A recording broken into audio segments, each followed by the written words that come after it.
that. Thank you. About that. So to reiterate, since we just started the recording, if your program that isn't on today, John is asking for us to submit a testing budget that includes the purchasing of Best Plus 3.0, Best Lit 2.0, TABE 1314 paper pencil. The state will take care of the TABE online. And you would like this very simple table, thinking that you're going to go through all of FY26 plus whatever you purchase this year. Right. And you would like this table by when? I mean, the sooner the better. If we can have this, by the end of April, right? By the If we next time we meet in a month's time, that would be very helpful. And I guess that's really maybe dependent on where you are in terms of your transition. And maybe that's going to spur you because to Kim's point early on, here we are. It's Q4 is nearly upon us, and these next few months will go quickly. So yeah, we want to make these investments and pay for it with unobligated federal alpha funds. Yeah. Thank you. Question, John, would you consider sending that guidance by an email just in case people are slower to view this recording?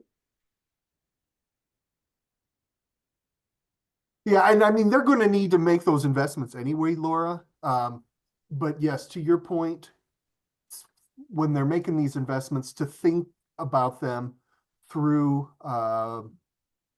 June of next year, I guess is really the key there. So I take your request, and I tentatively have spoken with DLR Fiscal about this plan. But I just feel there's a bit of me that's so hesitant, right? Even as we speak, the administration is planning on decreeing by executive order the dismantling of the U.S. Department of Education, right? Even though it requires congressional approval. So, I mean, so much is in flux. But again, these plans are all predicated on receiving that estimated award total for fiscal year 26.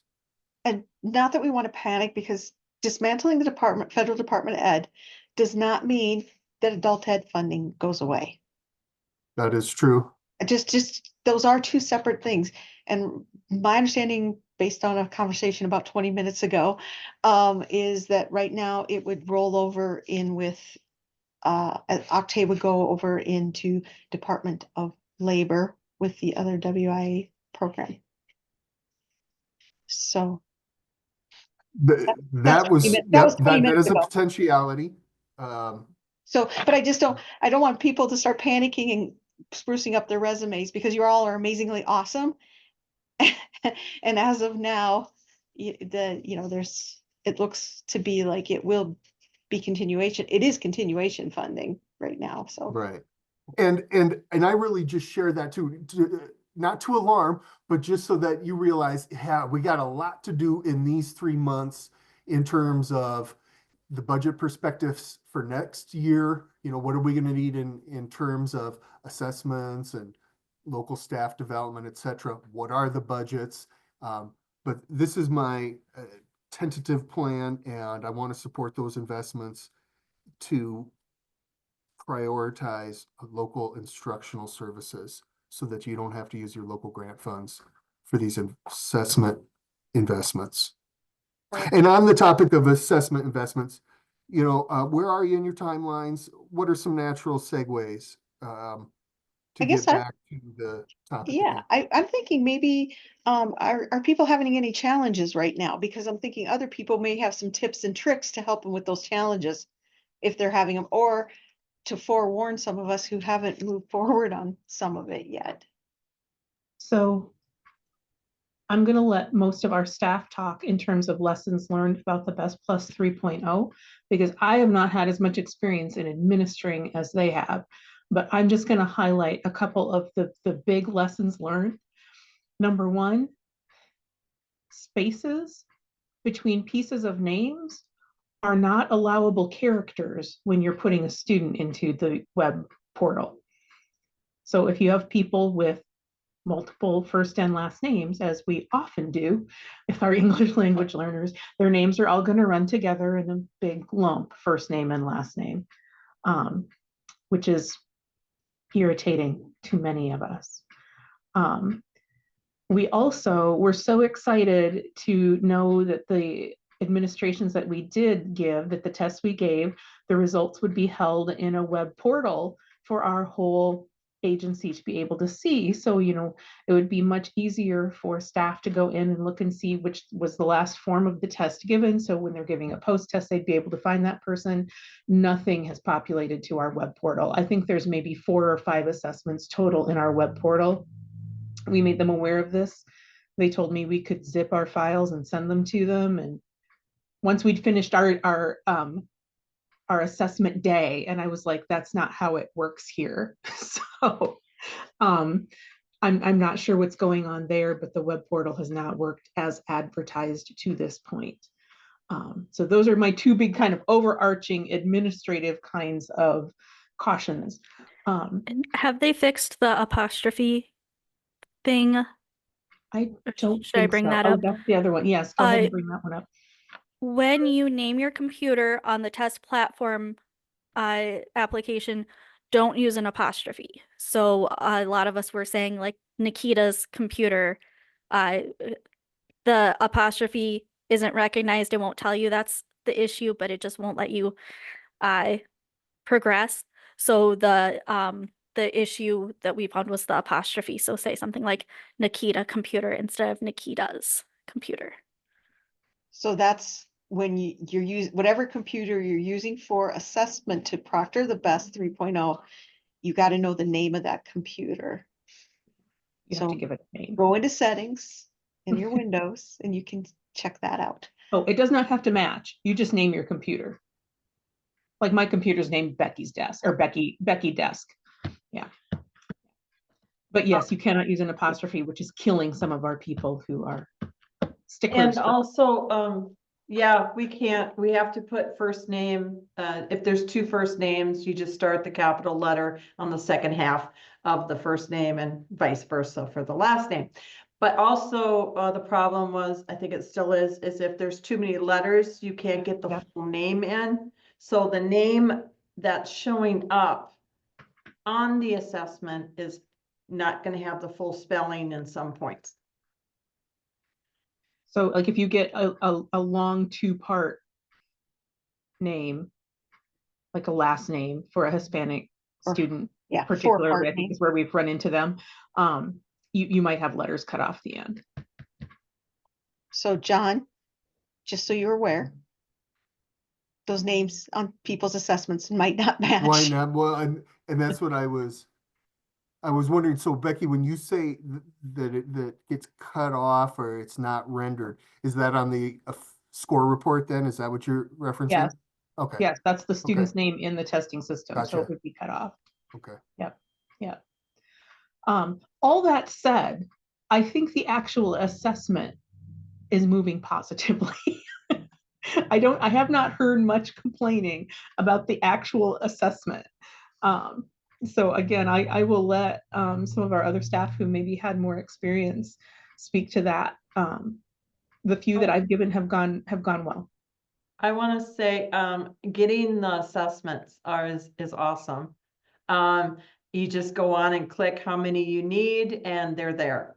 And then you can give it back if you think you get too many. But that's an easy part. I mean, to me, it's all just so easy walk through and self-explanatory, and yeah, it's awesome, easy. You're able to print score reports even though you can't access the web portal. Yes. So you can't get the archives, but you can print your score report on the spot, as we have always done. Yes, and they're saved on the machine that you use to test, but they're just not going up into that web-based portal, which always makes me nervous, because then if something happens to the computer, you're losing those. But yeah.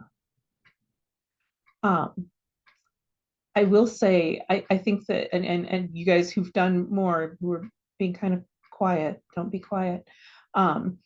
We have seen that it is harder to get to higher levels on this assessment, in our opinion. Not necessarily, Laura made a face, not necessarily Say a that bad again? thing, in my Oh. opinion. Not necessarily, it's going to be much harder for students to test out of Best Plus 3.0, I believe. When you get past that level 4 and you're into those critical thinking, listening, summarizing skills, I got to be the pioneer on that one. The first one I did, somebody had those things. And I was like, are you kidding me? Those are very hard skills for our English language learners. And I think it will be very much harder to get to that level 5, level 6, and then out than it has been in the past. Well, I make a face, Becky, because that's been hard for us in the 2.0. So we'll rise to the challenge. And at that higher level, maybe what plays again to our advantage as programs is the 40-hour requirement instead of the 60, where the higher the level, the more frequent long hours they're getting at work. And it can be hard to get that 60-hour assessment. But maybe at 40, we'll have a better shot with those higher and lower levels. I have a question. I'm curious, has anyone given the test on an Android device instead of a laptop? And how did that work? Or an iPad or whatever, basically a mobile device instead of a laptop? It is not compatible with Chromebooks. Okay. I know they say they are compatible with Android devices, but just wondering how that would work, but maybe nobody's done it yet. Yeah, I don't think anybody at Cornerstones has yet. Okay.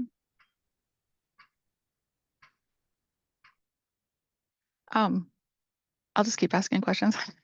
Have you found it takes same amount of time, a little bit longer, just time-wise to give an assessment? How do you feel compared to 2.0? I think it's the same. It seems like the ones that I have done. Mm-hmm. Okay.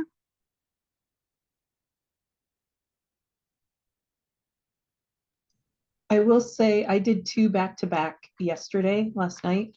And as often happened with the 2.0, even though it's computer adaptive, I got the exact same question sets for both people. And I'm always interested when that happens, because we used to talk about this. It's like sometimes when you would do, if you do several, if you'd be post testing, for example, and you'd call several people in, you would find that it would almost be like you were stuck in a track, right? And that was very interesting to me. It's been a hard adjustment, I think, for those of us who are Best Plus lifers, to have those first 8 questions be different as well. So, my understanding was that there's currently Form 1 and Form 2. Mm-hmm. And, okay, but so if now you're giving everybody Form 1, for Yes. example, as pretest, and that's when you run into lots of repetition, similar questions. Yeah, but there are, it's the same, I think, format as the Best Plus 2.0, in that there's those groups of question sets, and you could get any, kind of it's supposed to be randomized combination of those question sets. And it's just interesting to me that I got the same question sets in pretty much the same order last night on both the tests I gave. Okay. But yes, there is a Form 1 and Form 2, and we have not given a Form 2 yet. We will probably start end of this month, beginning of next. We'll have people hitting those 40 hours. And Becky, have you noticed when you're keying those into LACIS, I know there's a availability for Best Plus 3.0 indicator, but 1 and 2, Form 1 and 2, is there a delineation Yes. there? Yes. Okay. And there's I think there's a delineation for for the online and the paper. Because there is For a the paper Best Plus format, 3.0? yeah, Okay. that I don't think that anybody here is using. I wouldn't think so. Okay, I have one more, which may or may not be a can of worms.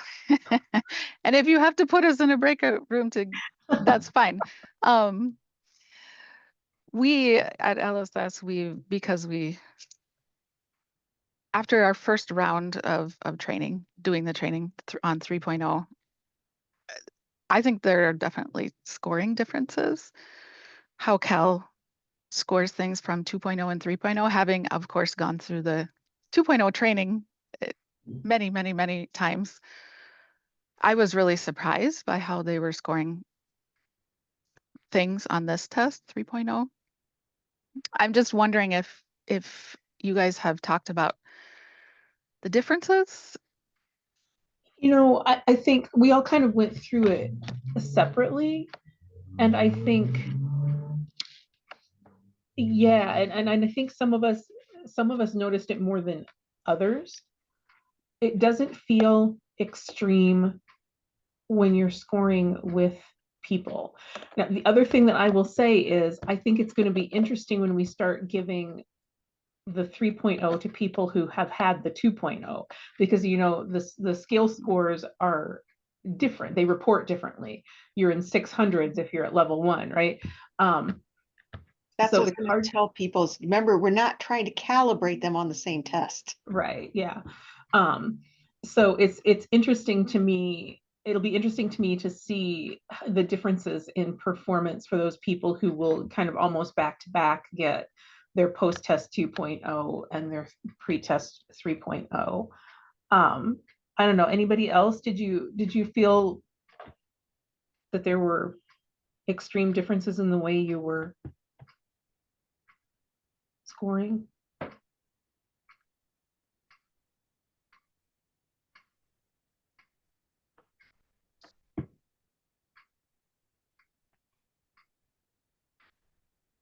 Okay, I think that's an answer.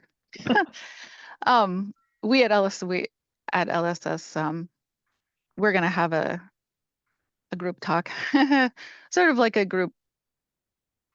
Yeah, we're just gonna have a discussion so that we A little can bit of group process, therapy. just process the differences in what we heard in the training and what we're used to doing for 2.0. So yeah, and at some point, we could talk about it perhaps as a state as well. Right. I do think you do want, I had gotten a bit lax about always taking my rubric in with me when I was doing 2.0 after so many years.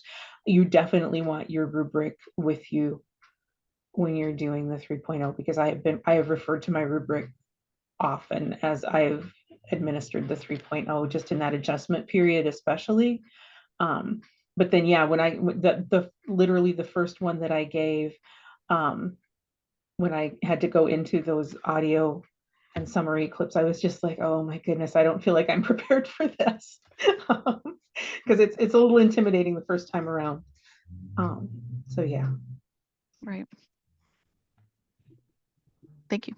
Yeah, and I think for our students too. I think that if they get there, they've got language skills, right? They've got to be above that NRS at or above that NRS 4, but it's still, when you're asking them to summarize, and that's one thing I found, and it's interesting to me, as someone who the STAR program has taught summarizing for so many years, and knows that people really don't summarize well if they haven't been directly taught how to summarize, to wonder, is this a language issue or is it an I don't know how to summarize issue, right? So it's very interesting. I think it's going to be interesting to see how that plays out. Becky, I was thinking that exact thing. I bet if I went to the mall and stopped a random native English speaker, they would struggle with that. Right? Yeah. I'm sorry, there's something I don't understand. What do you mean, Becky? Are there certain types of test questions that you go back into to review when they're at ESL 4 or higher? It's, You lost me there. you go through what we would consider kind of that standard best plus format where you're rating them on their understanding of the question, their I'm not going to be able to say them all because it's the end of the day on Thursday, their communication skills and their language complexity.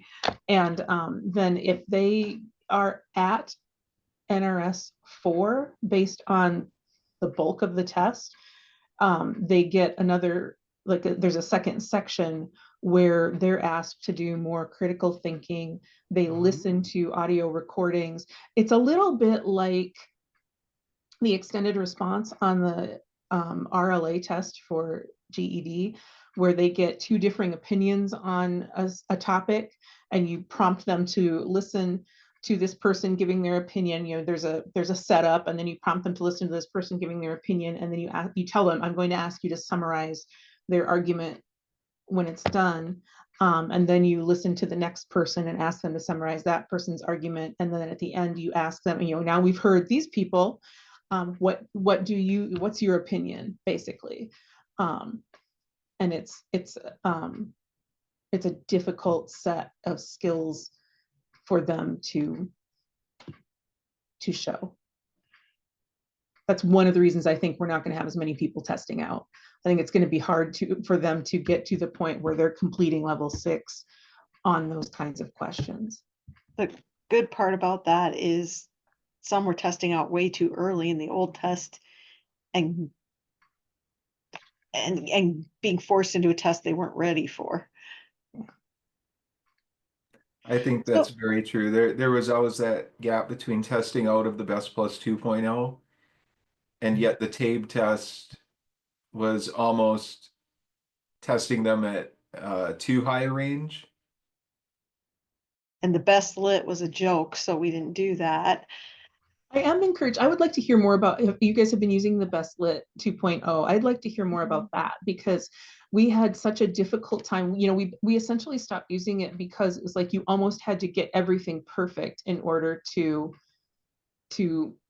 make a gain on it at some point. You know, we would have people who were missing 1 or 2 questions who still then couldn't make that final EFL gain for us, which is one of the reasons we went to the TABE with a lot of our people. So I'm very interested to hear your opinions of that Best Literacy 2.0 assessment and how it's working with your participants. Yeah, I can speak to that. I like the new test. I think it is more life skills based, slightly less academic. It also requires a little bit more writing, but it's relatively simple and well guided, so it's not overwhelming. I think it's more engaging. I think it's a more interesting test as well.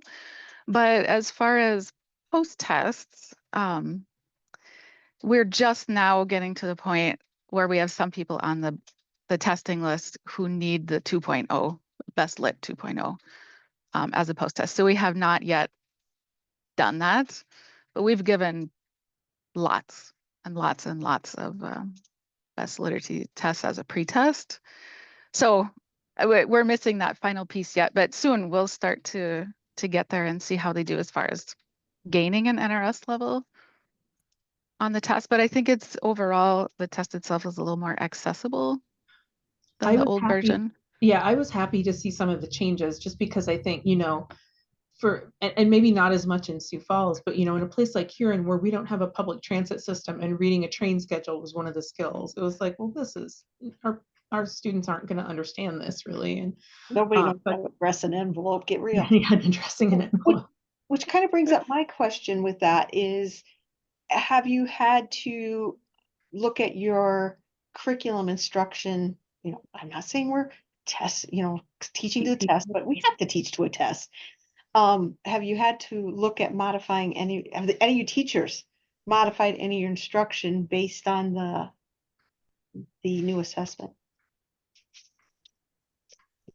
I can't speak for everyone, but in general, because at our program, we still give, you know, 95% still Best Plus and maybe 5% Best Literacy, maybe 5 to 10% now, but it's a small chunk.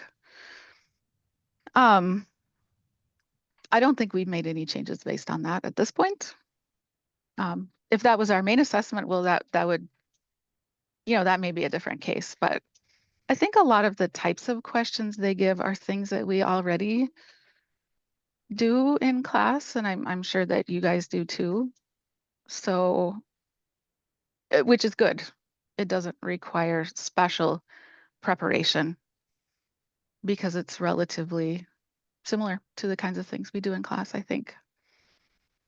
Thank you. So to make sure we give due time to people who maybe don't do best, but maybe you're interested in hearing more about the TABE. My first question would be, has anyone started giving the new TABE 1314? And if so, if you would get on the camera or unmute yourself and let us know, that'd be awesome. Otherwise, we'll go back to best.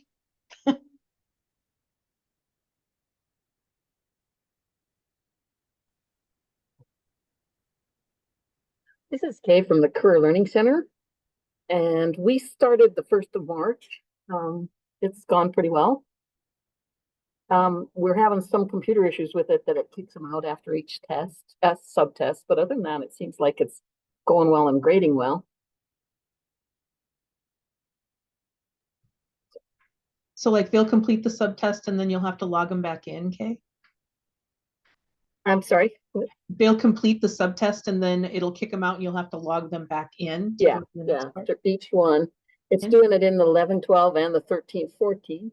Oh. I put in a help ticket, but I haven't really heard anything. So I don't know. I was wondering if I'm the only one that it's doing that too, or. I'm sorry, Kay, can you repeat that? What's happening? It once they submit a subtest, it kicks them back out. It goes back to closes out the TABE, and they have to log back in. And that's happened with several, or is that That's all of them. specific to Brandon recently? Yeah, the 13, 14, it started 11, 12 and the 13, 14 are doing it for us now. And so I don't know whether that's what has changed there, but I did call DRC and they have not got back to me yet, but we couldn't figure out why it was doing that. So I didn't know whether it was just us or whether there was other people having Heard that of trouble. other instances or issues. That's not to say there are not, but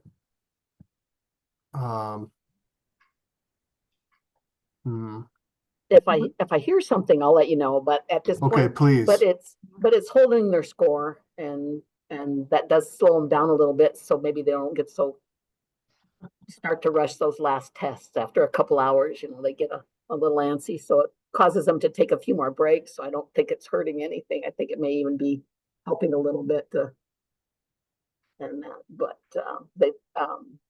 but like the score populates very fast on the 13, 14, like in 5 or 6 minutes. So oh wow, that was nice. yeah. And the score reports are pretty easy to read. So that part of it's been good. So I don't know that Black Hills does any remote TABE testing, but Andrew and I have had difficulty trying to figure out if the 1314 is actually available for remote testing at this point. Neither one of us has been able to access the remote testing link for 13. We don't use it remotely. Yeah. So that might be a question. Kim and I are going to COABE. I know there are some other people. There's a couple of people from, I think from Black Hills who are planning to go to COABE this year too. That was one question I thought I might carry to the DRC booth on the exhibitor floor and just see if I could get some clarification there. Oh, that would be good. But yeah, and Kay, if you have not heard an answer by then about you getting kicked out like that, please let us know, because we'll be going the last week in March. We leave on the 30th. So, okay. If it hasn't been resolved by the end of next week, shoot us an email and let us know, and we can ask them about that too. Sounds great.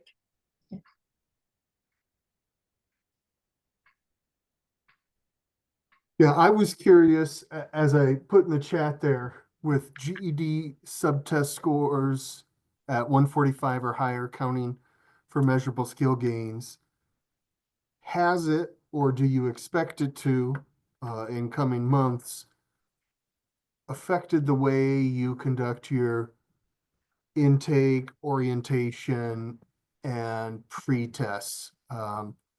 Even for specific, GED fast track type of courses, or do you continue to still provide or administer all three subtests for each and every adult learner for those diagnostics, or case by case, depends on the individual learner and their needs?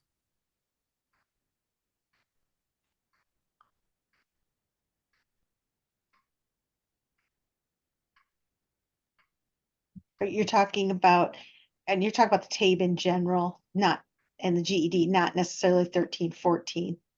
Yeah, So the no, testing, yes, good point. Yeah, to TABE clarify. testing in general. Yeah, Yep. and I guess it almost intersects with maybe that topic earlier of costs, where funds are more and more limited, and you, and if, and of course, if you as a teacher need more diagnostic information, then absolutely. But, at some point, if the state is unable to shift some of its leadership funds to cover those costs, and you have to pay for these tests locally, would that change the calculus? And ultimately, what's best for the student? Some students, if they're on the post-secondary track, I don't think it's I don't think it's bad for them to have a lot of tests. They better get used to it, because that's going to be probably predicating their success in post-secondary education. Where some of our other learners, it might be, sitting them, they come through our doors and having them take 3 TABE pre-tests. I mean, it's enough to, send me back in too. So I just I, wondered if things had changed for you. I think John, several of our GED teachers have kind of changed their philosophy already on what we do for testing, and maybe they can explain that. I just want to ask for clarification, if I may, from John, just so I make sure that I'm understanding correctly. So John, what you're saying is, a student comes in for an intake, we talk to them about their goals, and the program. Uh, and then let's say if we're going to work on math, that we just for now get that TABE in math on this in certain cases, so that we're preserving some of those resources. Is that what you're talking about, or am I misunderstanding? Yeah, and I don't want to suggest that, don't administer multiple pretests because we're trying to save money. That's not at all what I'm suggesting. Uh, Although I did sort of pose that if you had to pay for these tests locally, right, would that change the calculus? But no, Jeremy, I think what you said, and this probably take me down another rabbit hole, but you talked about that initial goal setting, and just talk, what are the goals? And I think Becky, some months ago, led us on a T3 where we talked about goal setting. And I think that is really so important, and hopefully should drive the assessments based on the student needs and your capacity to meet them where they are, or provide them some sort of instructional services or activities related to those needs. Does that clarify? Yeah, Jeremy? it does. Okay. Thanks, John. And if I can just talk a little bit about kind of the approach that I've been taking, because I'm always mindful of that, because I know that uh, we don't want to waste funding, and not waste, but we don't want to spend money where we can preserve it. We want to be judicious about how we're giving these tests, and take into account the goals of that individual student. So, I have those discussions. I just had a discussion before this meeting, with a new intake, about, do you have an idea of the subject that you want to work on? And his first thing is, he wants to work on math. So next week I'm planning on TABE testing him in math. and get those results. Now, let's say he scores really high in math, then, you know, we'll talk, maybe get him a GED ready in math after he spent some time brushing up on those skills. But then also follow up then with the reading and language, because let's see now if this is something that would be more needful for him, that he needs more instruction in those subjects versus math, which he may already be ready for. But that even that can vary too. You know, I had a student who wanted to work on reading. His TABE tests were high in reading. Uh, and yet he personally felt that he could use more instruction and a little bit more brush up. And so he's been in class now, and next week I'll meet to follow up with him on how he's doing with that, and we'll go from there. Does Yeah, that that's perfect. That's Yeah. spot on. Yeah, and you know, that's really the validation that I like to hear, is that it really depends on that each learner's needs and the program of study that you're putting together for that student based on their mastery and their deficits in their work schedule and their, you know, if they have disabilities or need reasonable, all of that. So no, thank you, Jeremy. That's exactly what I wanted to hear. And yeah, go ahead. But I will say, you know, as someone who teaches reading and social studies, once they are ready to either come into my class or for the first time, or if now they're switching subjects and they're you know, switching from, let's say, a math class, now they're going to switch to reading because that's what they need now. It is very useful for me as a teacher to have that reading tape, because I do look at that, and that does provide some very valuable data for me as a teacher. Uh, yeah, like I couldn't pay you enough, right, for all of those that you're utilizing in those diagnostic information in a timely fashion. And that really set it up well, Jeremy, because I was just, you know, the hypothetical where if you're still sitting prospective adult and learners down and administering a math, a language, and a reading, you know, all in one or two sittings or in two sittings with the locator, yeah, I would question you. Do you need that, or is it? Could there be some better timing? And I think it depends on your locale and your agency requirements. But thank you, Jeremy. That's kind of other insights or So Amy wanted to open a can of worms. I'm going to poke a hornet's nest. So, so you asked, would our philosophy or feelings change if we were the ones paying for the assessments? If we were the ones paying for the assessments, I would be pushing much, much harder for the alternate assessment oh, good. Piece to be added to our state assessment policy. We've had several more employers reach out and ask about employer-based English language classes. When we look at potentially being able to use a GED ready as a pretest for a GED final, you know, I think it opens up a lot of avenues that we've not yet been able to tap. And I'm intrigued by the possibilities that we could have there, and some of the latitude that it offers us programmatically and as a state. Yeah, and I'm so glad you broached that topic, especially during a T3 related to assessments. And a year ago, I wasn't ready, but I'm definitely ready now. And I've got the approval from the feds. Our 25-26 assessment policy has been approved, but she also, Megan Baker also knows that we are right on the cusp of, you know, making those changes and wanting to afford AFLA subrecipients the ability to utilize or take advantage of alternative placement. In fact, let me see, there's a document. Well, while conversation continues, I'll see if I can upload a document from the National Association on this very topic. So Kim, write that down for a T3 in FY26. Alternative placement.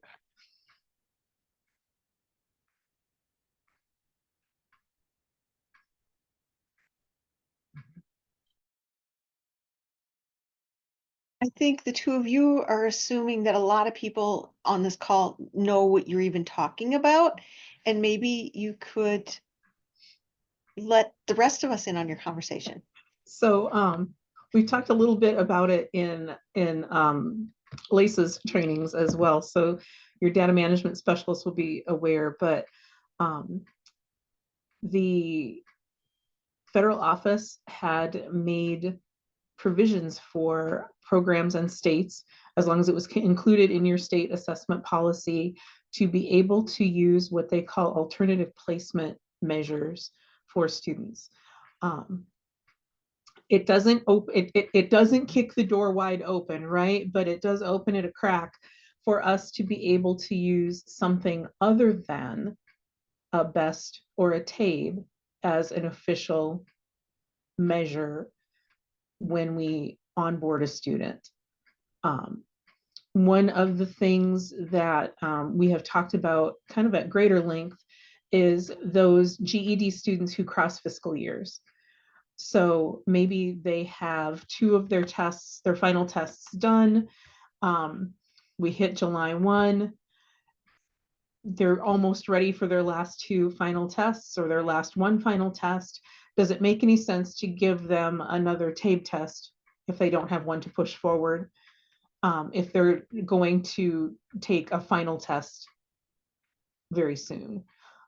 Not really. You know, it would make more sense to do that GED ready test as their alternative placement test for that fiscal year, and then have them finish off with their final GED test.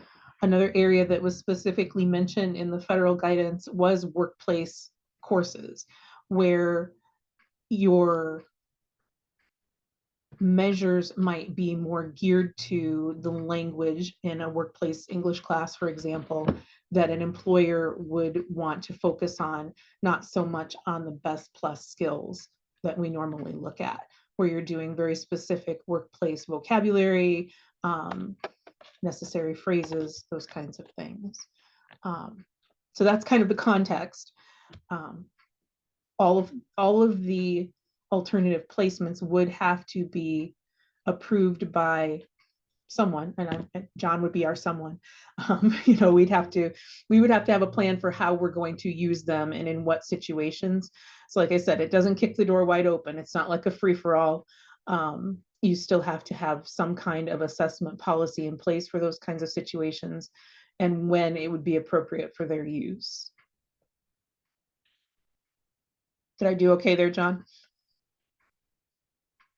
Yeah, you terrifically articulated, Becky. And you know, that document I shared, it's not federal, it's really an unofficial guidance, but it compiles or collates recent responses from a number of states who have begun, who are in the process, or who've been practicing this for the past 9 months or so. And you know, to me, and to Becky's point, I think the lowest hanging fruit would be that GED fast track, a green GED ready places them, and then the outcomes are the successful subtest, MSG, check, and the credential, check. And then for other situations, whether it's integrated education and training or workplace literacy, I know some states actually then put the onus on the local AFLA provider. You tell the state what you're using and the justification therein. But really, we'd work together to try to determine, you know, what measurable skill gain types, right? Because there are more types now, milestones, you know, workplace credentials, certificates, etc. So we could work through that offline. But these are all part of that, you know, with the new changes. What does the future look like with these new assessments, these new allowances, more latitude at the local level? Does it allow you to be more flexible and work with employers and businesses and meet your students where, proverbially and literally where they are. With 6 minutes left, I would like give an opportunity for some of the people who are been a little quieter to have an opportunity to talk.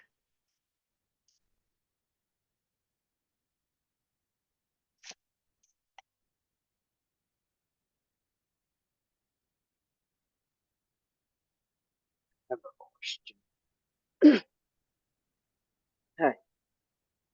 Hi. Okay. So for Best Plus 3.0 and about a test form, we have test form 1 and test form 2. For example, the pre-test, we use test form 1. And the first post-test, we use test form 2. But we don't have test form 3. What about the second post-test? We go back to test form 1? Yeah, that's a good question on too. And, per the assessment policy, when TABE's coming to mind, I know if we use we need to alternate forms and we should have the minimum hours in between the assessments.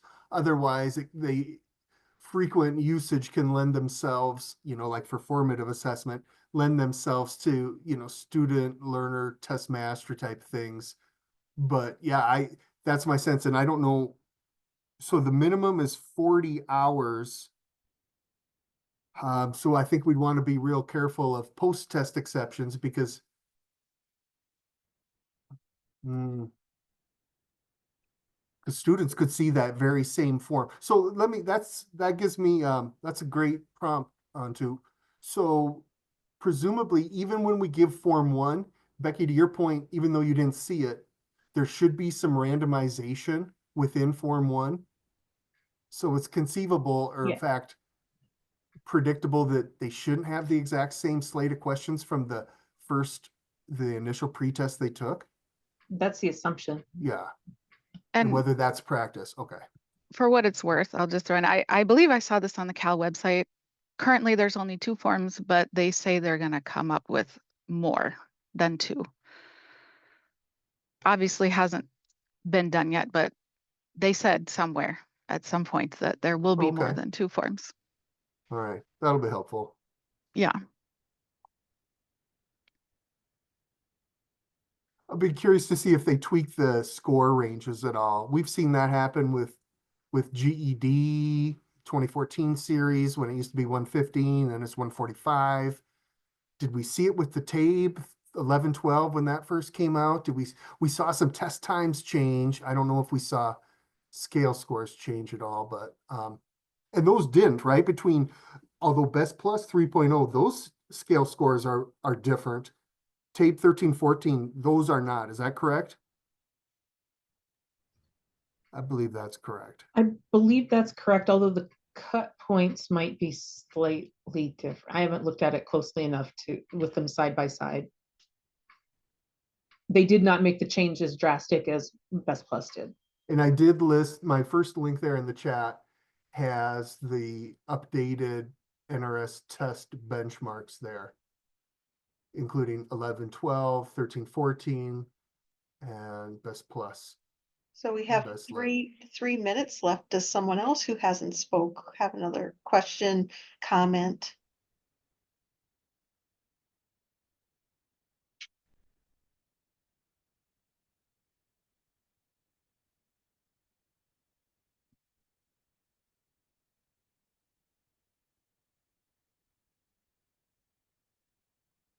Right. Well, Jim, sorry, I would just remind everyone, we're in this together. Today's roundtable was simply meant to facilitate some discussion, give us some insight, give me some insight anyway. And the PD team is here to serve you, your programs, the state, the students. So if you have any questions, of course, follow your local agency protocol, but please don't hesitate to reach out to us, contact us.